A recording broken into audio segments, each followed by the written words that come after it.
ಎಲ್ರಿಗೂ ನಮಸ್ಕಾರ. ನಾನು ನಿಮ್ಮ ಅಣಗಲ್ ಸುರೇಶ್. ಇವತ್ತು ಮತ್ತೊಂದು ವಿಚಾರದೊಂದಿಗೆ ನಿಮ್ಮನ್ನು ನಾನು ಭೇಟಿ ಮಾಡ್ತಾ ಇದ್ದೀನಿ. ಮಹಾಭಾರತದ ಕತೆ ಅಂದ ತಕ್ಷಣ ಯಾರಿಗೆ ತಾನೇ ಇಷ್ಟ ಆಗಲ್ಲ ಹೇಳಿ.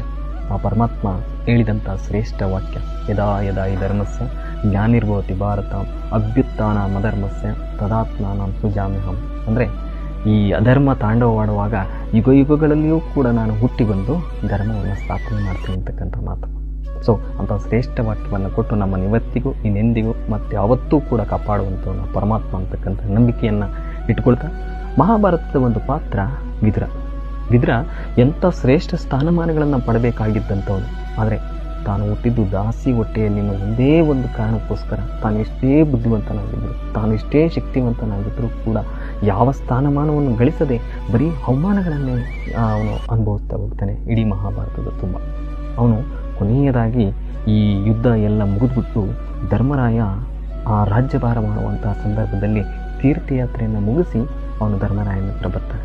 ಧರ್ಮರಾಯನ ಹತ್ರ ಬಂದಾಗ ಧರ್ಮರಾಯ ಕೇಳ್ತಾನೆ, ಏನು ಚಿಕ್ಕಪ್ಪ, ನೀವು ಇಷ್ಟೆಲ್ಲ ಕಷ್ಟ ಕಾಲದಲ್ಲಿ ನಮ್ಮ ಜೊತೆಗಿದ್ದು ನನಗೆ ಸಹಾಯ ಮಾಡಿ ನಮ್ಮನ್ನು ಕಾಪಾಡಿದ್ರಿ, ಈಗ ಒಳ್ಳೆಯದಾಗಿ ನೀವು ಬದುಕಿ ಬಾಳಬೇಕಾದಂಥ ನೆಮ್ಮದಿಯಾಗಿರಬೇಕಾದಂಥ ಕಾಲದಲ್ಲಿ ತೀರ್ಥಯಾತ್ರೆ ಹೋಗಿದ್ದೀರಲ್ಲ ಅಂತ. ಅದಕ್ಕೆ ಅವನು ಹೇಳ್ತಾನೆ, ತೀರ್ಥಯಾತ್ರೆಯಿಂದ ಯಾವ ಪುಣ್ಯ ಫಲಕ್ಕಾಗಿ ಹೋಗಿದ್ದಲ್ಲ, ಒಂದಿಷ್ಟು ಮನಃಶಾಂತಿಗಾಗಿ ನಾನು ಹೋಗಿದ್ದು. ಆದರೆ ನನ್ನ ಈ ರೀತಿ ಬದುಕಲಿಕ್ಕೆ ಒಂದು ಕಾರಣ ಇದೆ. ಆ ಕಾರಣವನ್ನು ಧರ್ಮರಾಯ ಹೇಳಿದ್ದಾರೆ.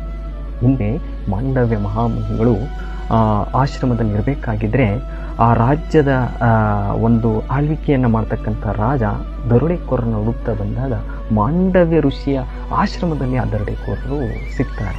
ಅವರನ್ನು ಎಳೆತಂದು ಎಲ್ಲರನ್ನ ನೇಣುಗಂಬಕ್ಕೇರಿಸುವಂತೆ ಶಿಕ್ಷೆಯನ್ನು ಕೊಡಬೇಕಾಗುತ್ತೆ. ಆ ಸಂದರ್ಭದಲ್ಲಿ ಮಾಂಡವ್ಯ ಋಷಿಗಳ ಮೇಲೂ ಕೂಡ ಆ ರಾಜ ಅನುಮಾನಪಟ್ಟು ಆ ರಾಜ ಆ ಮಾಂಡವ್ಯ ಮುನಿಗಳನ್ನು ಕೂಡ ತಂದು ನೇಣುಗಂಬಕ್ಕೇರಿಸುವಂತೆ ಆದೇಶ ಮಾಡ್ತಾನೆ. ಇದರಿಂದ ಏನೂ ತೋಚದಂತಾದಂಥ ಮಾಂಡವ್ಯ ಮುನಿಗಳು ನೇಣುಗಂಬ ಶಿಕ್ಷೆಗೆ ಅನುಭವಿಸಲಿಕ್ಕೆ ಸಿದ್ಧರಾಗಿರ್ತಾರೆ. ಆದರೆ ರಾಜನಿಗೆ ತಡವಾಗಿ ಆ ಋಷಿಗಳು ತಪ್ಪು ಮಾಡಿಲ್ಲ ಅಂತಕ್ಕಂತಹದ್ದು ಮನವರಿಕೆ ಆಗುತ್ತೆ. ಆವಾಗ ಆ ಮಾಂಡವ್ಯ ಋಷಿಗಳನ್ನ ಬಿಟ್ಟು ಕಳಿಸ್ಬಿಡ್ತಾನೆ ಆ ರಾಜ. ಆಗ ಅವನಿಗೆ ತೀವ್ರವಾದಂಥ ತುಂಬ ನೋವಾಗುತ್ತೆ. ಯಾಕೆಂದರೆ ಒಬ್ಬ ಏನೂ ತಪ್ಪು ಮಾಡದೇ ಇರತಕ್ಕಂಥ ಮಾಂಡವ್ಯ ಮುನಿ ಆ ನೇಣುಗಂಬವನ್ನು ಹೇರುವಂಥದ್ದು ತುಂಬ ನೋವಾಗಿ ಈ ರೀತಿಯಲ್ಲಿ ಆಗಲಿಕ್ಕೆ ಕಾರಣ ಆ ಯಮಧರ್ಮ. ಅವನನ್ನೇ ನಾನು ಪ್ರಶ್ನೆ ಮಾಡ್ತೇನೆ, ಈ ರೀತಿ ಯಾಕಾಯಿತು ಅಂತ ಅವನನ್ನು ಕೇಳಿ ತಿಳ್ಕೊಳ್ತೀನಿ ಅಂತ ನೇರವಾಗಿ ಯಮಧರ್ಮನ ಬಳಿಗೆ ಆ ಮಾಂಡವ್ಯ ಮುನಿಗಳು ಹೋಗ್ತಾರೆ. ಹೋದಾಗ ಯಮಧರ್ಮನನ್ನು ಕೇಳ್ತಾರೆ, ಯಾಕೆ ನಾನು ಏನೂ ತಪ್ಪು ಮಾಡದೇ ಇದ್ದರೂ ಕೂಡ ಈ ರೀತಿಯ ಒಂದು ನೇಣುಗಂಬಕ್ಕೆ ಅನುಭವಿಸುವಂಥ ಕಠೋರ ಶಿಕ್ಷೆಯನ್ನು ಅನುಭವಿಸ್ಬೇಕಾಯ್ತು ನಾನು ಅಂತ ಕೇಳಿದಾಗ ಆ ಯಮಧರ್ಮ ಅವನಿಗೆ ಹೇಳ್ತಾನೆ, ನೋಡಿ, ತಾವುಗಳು ಚಿಕ್ಕಂತಿನಲ್ಲಿದ್ದಾಗ ಒಂದು ಜಿಟ್ಟೆಗೆ ಅಂದರೆ ಪತಂಗಕ್ಕೆ ಅದರ ಒಂದು ರೆಕ್ಕೆಗೆ ದರ್ಬೆಯಿಂದ ನೀವು ತಿಳಿದು ನೋವು ಮಾಡಿದ್ರಿ. ಆ ನೋವು ಮಾಡಿದ್ರ ಪರಿಣಾಮ ನೀವು ಇವತ್ತು ಇಂಥ ಶಿಕ್ಷೆಯನ್ನು ಅನುಭವಿಸ್ಬೇಕಾಯ್ತು ಅಂತ ಆ ಮಾಂಡವ್ಯ ಋಷಿಗೆ ಹೇಳ್ತಾನೆ. ಆಗ ಆ ಮಾಂಡವ್ಯ ಋಷಿಗಳಿಗೆ ಇದ್ದಿದ್ರಲ್ಲೂ ಕೂಡ ತುಂಬ ಕೋಪ ಬರ್ತದೆ. ನಾನು ಚಿಕ್ಕಂತಿನಲ್ಲಿ ಏನೂ ತಿಳಿಯದೆ ಆ ಒಂದು ಚಿಕ್ಕ ವಯಸ್ಸಿನಲ್ಲಿ ಮಾಡಿದಂತಹ ಸಣ್ಣ ತಪ್ಪಿಗೆ ಇಷ್ಟು ಘೋರವಾದಂತಹ ಶಿಕ್ಷೆಯನ್ನು ಕೊಟ್ಟಿದ್ದೀಯಲ್ಲ, ನಿನ್ನ ನ್ಯಾಯಸಮ್ಮತವಾಗಿಲ್ಲ.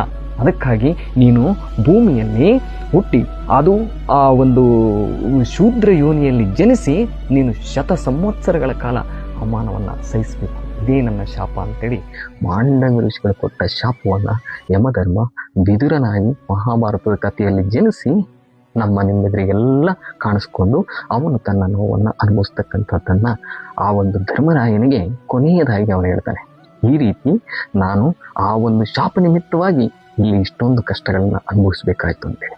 ಸ್ನೇಹಿತರೆ, ನಾವು ನೀವೆಲ್ಲರೂ ಕೂಡ ಇವತ್ತು ಎಷ್ಟೆಲ್ಲ ಪಾಪ ಕರ್ಮಗಳನ್ನು ಮಾಡ್ತಾ ಇದ್ದೇವೆ. ಆ ಘೋರ ಒಂದು ನರಕ ನಮಗಾಗಿ ಕಾಯ್ತಿರಬೇಡ, ಹೌದಲ್ವಾ? ಇನ್ನಾದರೂ ನಮ್ಮ ತಪ್ಪುಗಳನ್ನು ತಿದ್ದಿಕೊಂಡು ಸರಿದಾರಿಯಲ್ಲಿ ನಡೆದಲ್ಲಿ ಒಂದು ಉತ್ತಮ ಮಾರ್ಗ, ಒಂದು ಉತ್ತಮ ನೆಲೆ ನಿಮಗೆಲ್ಲರಿಗೂ ಸಿಗುತ್ತೆ ಅಂತಕ್ಕಂಥ ಅಂಶವನ್ನು ತಿಳಿಸ್ತಾ ಈ ಒಂದು ವಿಚಾರವನ್ನು ನಿಮ್ಮ ಹತ್ರ ಹಂಚ್ಕೊಂಡಿದ್ದೇನೆ. ಮುಂದಿನ ವಿಡಿಯೋದೊಂದಿಗೆ ನಿಮ್ಮನ್ನು ಭೇಟಿ ಮಾಡ್ತೇನೆ. ಅಲ್ಲಿವರೆಗೂ ನಮಸ್ಕಾರ.